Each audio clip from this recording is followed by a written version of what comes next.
Siamo venuti qui in primis per il matrimonio di amici, poi siccome Elena è di qua si è gentilmente offerta di accompagnarmi a fare il turista. Ci siamo mossi prevalentemente tra le province di Agrigento e Siracusa. Nel video possiamo vedere la maestosa Scala dei Turchi, una falesia di roccia calcarea bianchissima a picco sul mare. Sempre in zona Agrigento la Valle dei Templi, che però abbiamo visto solo dall'alto per motivi di tempo.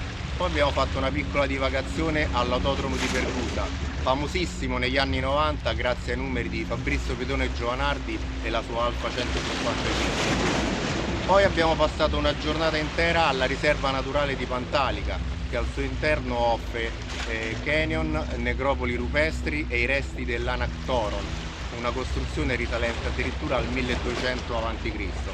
E per concludere qualche secondo di volo sopra il polo petrolchimico di Augusta, Priolo e Melilli, che offre un contrasto impressionante con le sue altissime ciminiere tra mare, natura e la forte industrializzazione. E quindi non scordatevi di iscrivervi al canale, se il video vi è piaciuto datemi un like e godetevi queste immagini di questa bellissima e calda Sicilia. Ah, sì! Il mare qui non è la Sicilia, è un fake.